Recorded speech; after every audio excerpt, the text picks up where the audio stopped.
ശശി തരൂർ വീണ്ടും രാജ്യ താല്പര്യ നിലപാടുമായി രംഗത്തെത്തിയിരിക്കുകയാണ്. അതായത് താരിഫുമായി ബന്ധപ്പെട്ട് അമേരിക്കയ്ക്ക് നല്ല ചുട്ട മറുപടിയാണ് കൊടുത്തിരിക്കുന്നത്. ഒരു കോൺഗ്രസ് നേതാവ് പോലും പറയാത്ത കൃത്യമായ മറുപടിയും നിലപാടും ഇക്കാര്യത്തിലും തരൂർ വ്യക്തമാക്കിയിരിക്കുന്നു. എന്താണ് തരൂർ പറഞ്ഞത്? ഈ പറഞ്ഞതിന്റെ അടിസ്ഥാനത്തിൽ കോൺഗ്രസിൽ നിന്ന് തരൂരിനെ വീണ്ടും തള്ളാനുള്ള സാധ്യതയുണ്ടോ? തരൂർ കോൺഗ്രസിൽ നിന്ന് പണ്ടേ തള്ളി പുറത്തു പോയിട്ടുണ്ടല്ലോ. അപ്പൊ തരൂര് ഈ ഉപരാഷ്ട്രപതി തെരഞ്ഞെടുപ്പുമായി ബന്ധപ്പെട്ട് തരൂര് വാലുവെക്കുന്നതാണെന്നാണ് നേരത്തെ പറഞ്ഞത്. പക്ഷെ അദ്ദേഹം BJPയുടെ അല്ലെങ്കിൽ NDAയുടെ ഉപരാഷ്ട്രപതി സ്ഥാനാർത്ഥിയാകാൻ സാധ്യത ഇല്ല. അപ്പോ ഇപ്പോഴും ശശി തരൂർ തൻ്റെ നിലപാടിൽ ഉറച്ചു നിൽക്കുന്നു. രാജ്യമാണ് വലുത്, രാഷ്ട്രീയം അത് കഴിഞ്ഞേ ഉള്ളൂ എന്നുള്ളത്. ഇപ്പോൾ ഇന്ത്യ അമേരിക്ക വ്യാപാര യുദ്ധം സംബന്ധിച്ച് ഒരുപാട് വാദപ്രതിവാദങ്ങൾ നടക്കുന്നുണ്ട്. ഇവിടെ ഇന്ത്യക്ക് നയപരമായ വീഴ്ച പറ്റി എന്നുള്ളതാണ് പ്രത്യക്ഷത്തിൽ പ്രതിപക്ഷത്തിൻ്റെ നിലപാട്. അല്ലെങ്കിൽ ഇക്കാര്യത്തിൽ ഭരണപക്ഷത്തിന് കാര്യമായ വീഴ്ച സംഭവിച്ചിട്ടുണ്ട് എന്ന് തന്നെയാണ്. പക്ഷേ ശശി തരൂർ അവിടെയും വേറിട്ട് നിൽക്കുന്നു എന്നുള്ളതാണ്. ഇനി എന്ത് സാഹചര്യത്തിലാണ് ശശി തരൂർ ഇത്തരത്തിൽ ഇന്ത്യൻ അനുകൂല നിലപാട് പറഞ്ഞത് എന്നുള്ളത് നോക്കാം.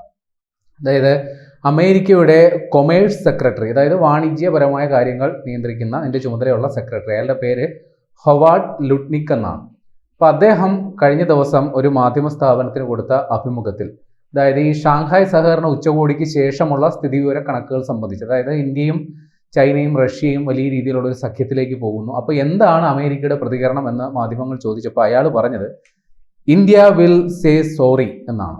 അതായത് ഇന്ത്യ അമേരിക്കയോട് മാപ്പ് പറയേണ്ടി വരും, എന്നിട്ട് ട്രംപുമായിട്ട് ഒരു ഡീൽ ഉണ്ടാക്കേണ്ടി വരും.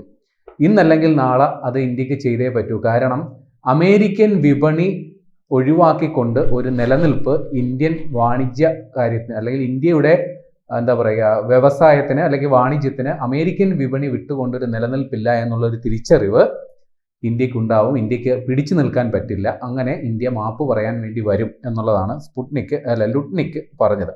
അതുമാത്രമല്ല, ഈ ഇന്ത്യയെ കാനഡയോടാണ് അദ്ദേഹം ഉപമിക്കുന്നത് ഈ കാര്യത്തിൽ. അതായത് ഇന്ത്യ ഇപ്പോഴും ഒരു പാർട്ട്ണർ എന്ന നിലയിൽ തന്നെ അമേരിക്ക കാണുന്നു. പക്ഷേ കാനഡയുടെ അനുഭവമാണ് ഇന്ത്യക്ക് ഉണ്ടാകാൻ പോകുന്നതെന്നാണ് സ്പുട്നിക് പറയുന്നത്. അപ്പോൾ കാനഡയ്ക്ക് എന്താണ് ഉണ്ടായത്? കാനഡയ്ക്കെതിരെയും അമേരിക്കൻ പ്രസിഡന്റ് ട്രംപ് വലിയ രീതിയിൽ താരിഫ് പ്രഖ്യാപിച്ചു. അപ്പോൾ കാനഡ പ്രതികാരം എന്ന നിലയിൽ അവർ തിരിച്ചു അങ്ങോട്ടും താരിഫ് പ്രഖ്യാപിച്ചു. പക്ഷേ കാനഡയ്ക്ക് പിടിച്ചു നിൽക്കാൻ പറ്റിയില്ല അമേരിക്കയെ പോലും. കാര്യം കാനഡ എന്ന് പറയുന്നത് അമേരിക്കയുടെ ഒരു ആശ്രിത രാജ്യമാണ്. അവർ പിന്നീട് ട്രംപിനോട് മുട്ടുമടക്കി പ്രതികാരമായി അവർ പ്രഖ്യാപിച്ച പല നികുതികളും പിൻവലിച്ചു. ഇപ്പോൾ ട്രംപുമായിട്ടൊരു ഡീലിൽ അവരെത്തി. അപ്പോൾ ആ ഒരു നില ഇന്ത്യക്കും ഉണ്ടാകും എന്നാണ് ഈ ലുട്നിക് അവകാശപ്പെടുന്നത്. അതുമാത്രമല്ല, ഈ കാനഡയുടെ സാമ്പത്തിക നില വളരെ പരിങ്ങലിലായപ്പോഴാണ് അവർ ഈ നിലയിൽ വന്നതെന്നൊക്കെയാണ് അയാളുടെ പറച്ചിൽ. പിന്നെ അത് ഒരു കാര്യം കൂടി പറയുന്നുണ്ട്, 2-3 മാസം പരമാവധി അത്രയും കൊണ്ട് ഇന്ത്യ ചർച്ചയ്ക്ക് വേണ്ടി ട്രംപിൻ്റെ ടേബിളിൽ വരും. അവിടെ ട്രംപ് ആയിരിക്കും കാര്യങ്ങൾ ഇന്ത്യയുമായി അല്ലെങ്കിൽ മോദിയുമായി ഏത് തരത്തിലൊരു ധാരണ ഉണ്ടാക്കണം എന്നുള്ളത് ട്രംപ് തീരുമാനിക്കും. അക്കാര്യത്തിൽ അയാൾക്കാണ് ചുമതല. അതുകൊണ്ടാണ് അയാൾ പ്രസിഡന്റ് പദവിയിൽ ഇരിക്കുന്നത് എന്നാണ് ലുട്നിക് പറയുന്നത്.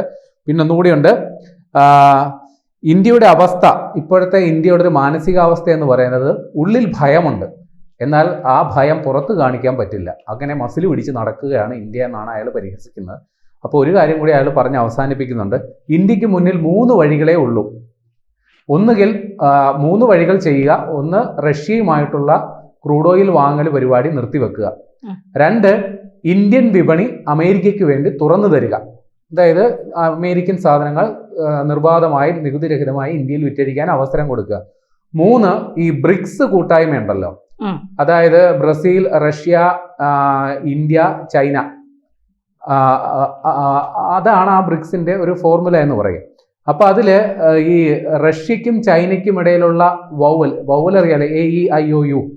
അപ്പൊ റഷ്യക്കും അത് പാട്ട്. അപ്പൊ ഈ ഒരു വൗവലായിട്ട് ഇന്ത്യ നിൽക്കുന്നുണ്ട്. അപ്പൊ അവിടെ എത്ര കാലം തുടരണം എന്നുള്ളത് ഇന്ത്യക്ക് തീരുമാനിക്കാം. തുടർന്നാൽ അതുകൊണ്ടുള്ള ഭവിഷ്യത്ത് എത്രത്തോളം ഉണ്ടെന്ന് ഇന്ത്യ ചിന്തിക്കണം എന്നൊക്കെയാണ് പറഞ്ഞത്. അപ്പൊ ഇവിടെ പിന്നെ അദ്ദേഹം ഒരു കാര്യം കൂടി പറയുന്നുണ്ട്, ഇപ്പൊ ഇന്ത്യ ഒരു ബദൽ മാർഗത്തെക്കുറിച്ചാണല്ലോ. ഇപ്പൊ ചൈനയുമായിട്ടൊക്കെ വളരെ സഖ്യം ഉണ്ടാക്കുന്നു. പക്ഷെ അയാൾ ഒരു കാര്യം കൂടി പറയുന്നുണ്ട്, ഇന്ത്യക്കും ചൈനയ്ക്കും ഒരിക്കലും അങ്ങോട്ടും ഇങ്ങോട്ടും വാങ്ങലും വിൽപ്പനും സാധ്യമല്ല. കാര്യം ഈ 2 രാജ്യങ്ങൾക്കും ഒരുപാട് സാധനങ്ങൾ കൊടുക്കാനേ ഉള്ളൂ. ചൈനയ്ക്കും കുറെ കൊടുക്കാനുണ്ട്. അപ്പൊ അങ്ങോട്ടും ഇങ്ങോട്ടും ഉള്ളത് കെട്ടിക്കിടക്കത്തേ ഉള്ളൂ. പക്ഷേ ഇവിടെ അമേരിക്ക വളരെ പ്രസക്തമാണ്. കാരണം ഞങ്ങൾ ഒരു 30 ട്രില്യൺ എക്കണോമി ഉള്ള ഒരു രാജ്യമാണ്. ലോകത്തെ തന്നെ ഏറ്റവും വലിയ ഉപഭോക്താവ് അമേരിക്കയാണ്. അപ്പോൾ അമേരിക്കൻ വിപണി വിട്ടുകൊണ്ട് ഇന്ത്യക്ക് നിലനിൽക്കാൻ പറ്റില്ല എന്നൊക്കെ പറഞ്ഞുകൊണ്ടാണ് ഈ ഹവാർഡ് ലുട്നിക്ക് ഇന്ത്യക്കെതിരെയുള്ള പരിഹാസം ചൊരിഞ്ഞു വിട്ടത്. അപ്പോൾ ഇതിനെ സംബന്ധിച്ച് നമ്മുടെ ശശി തരൂരിനോട് ഒരു പ്രതികരണം ചോദിച്ചു, ഒരു മാധ്യമം ഒരു പ്രതികരണം ചോദിച്ചു. അപ്പൊ തരൂര് പറയുന്ന മറുപടിയാണ് ക്ലാസ് മറുപടി. തരൂര് പറയുന്നു, അമേരിക്ക ഒരു പരമാധികാര രാഷ്ട്രമാണ്. അവർക്ക് ഇത്തരത്തിൽ സ്വന്തമായി തീരുമാനങ്ങൾ എടുക്കാൻ എന്തൊക്കെ അവകാശങ്ങളുണ്ടോ അതേ അവകാശങ്ങൾ ഇന്ത്യക്കുമുണ്ട്. ഇന്ത്യക്ക് സ്വന്തമായി തീരുമാനങ്ങൾ എടുക്കാനും നടപ്പിലാക്കാനുള്ള എല്ലാ അവകാശവും ഒരു പരമാധികാര രാഷ്ട്രമെന്ന നിലയിൽ ഇന്ത്യക്കുണ്ട് എന്നുള്ളതാണ് തരൂര് പറയുന്നത്. അതേപോലെ തന്നെ ഈ അമേരിക്കയുമായിട്ടുള്ള വ്യാപാര കരാർ സംബന്ധിച്ച് ഇന്ത്യ ഇതുവരെ എടുത്തതെല്ലാം പക്വതയുള്ള നിലപാടാണ് എന്നുള്ളത് പറയുന്നത്. പക്വതയുള്ള നിലപാടെന്ന് മാത്രമല്ല, ന്യായമുള്ള നിലപാടാണ്. അതിന് അദ്ദേഹം ഒരു കാര്യവും പറയുന്നുണ്ട്. അതായത് റഷ്യയിൽ നിന്ന് ക്രൂഡ് ഓയിൽ വാങ്ങുന്നത് അല്ലെങ്കിൽ റഷ്യയുമായി വലിയ തോതിൽ ഇടപാട് നടത്തുന്ന മറ്റു പല രാഷ്ട്രങ്ങളുമുണ്ട്. അപ്പൊ അവർക്കെതിരെ ഒന്നുമില്ലാത്ത നടപടി ഇന്ത്യക്കെതിരെ എടുത്തത് ന്യായമല്ല, നീതിയല്ല എന്നുള്ളതാണ് ശശി തരൂര് പറയുന്നത്. അതേപോലെ നമ്മൾ ക്ഷമ പറയേണ്ട യാതൊരു കാര്യവുമില്ല. ഇക്കാര്യങ്ങളിൽ ഇന്ത്യ പക്വതയോടെയുള്ള സമീപനമാണ് സ്വീകരിച്ചത്.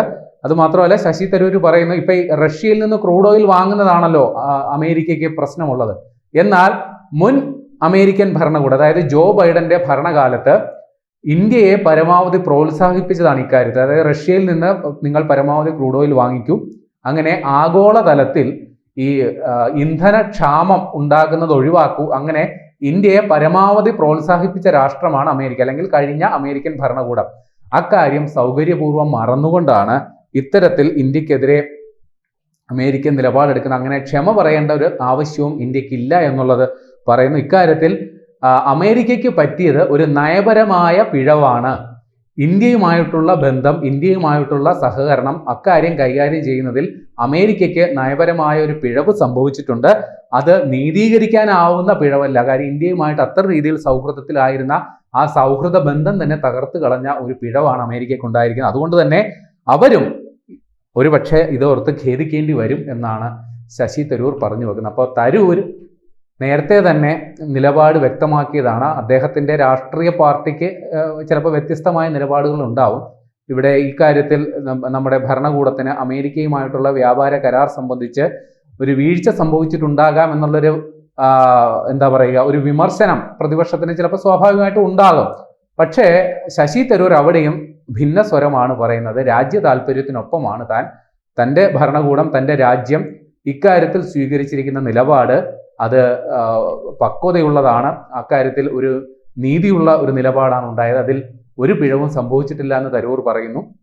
നേരത്തെ നമുക്കറിയാമല്ലോ, ഈ ഓപ്പറേഷൻ സിന്ദൂർ സംബന്ധിച്ച് ഉള്ള നിലപാട് വ്യക്തമാക്കാൻ അമേരിക്കയിൽ പോയി പ്രസംഗിച്ച സംഘത്തിന്റെ നേതാവ് കൂടിയായിരുന്നു തരൂർ. അപ്പോൾ തരൂർ ഇക്കാര്യത്തിൽ അന്ന് എടുത്ത നിലപാടുകൾ, പ്രസംഗിച്ച കാര്യങ്ങളെല്ലാം തന്നെ അമേരിക്കയിൽ വലിയ തരത്തിൽ സ്വീകരിക്കപ്പെട്ടിരുന്നു, അംഗീകരിക്കപ്പെട്ടിരുന്നു. അപ്പോൾ ഈ കാര്യത്തിലും ഇന്ത്യ അമേരിക്ക വ്യാപാര കരാർ സംബന്ധിച്ചുള്ള പ്രശ്നങ്ങൾ സംബന്ധിച്ചുള്ള തരൂരിന്റെ ഈ ഒരു നിലപാടും വലിയ രീതിയിൽ അമേരിക്കയിലും അതിൻ്റെ ഒരു പ്രതിഫലനം ഉണ്ടാകും എന്ന് തന്നെ വേണം നമ്മൾ കരുതാൻ.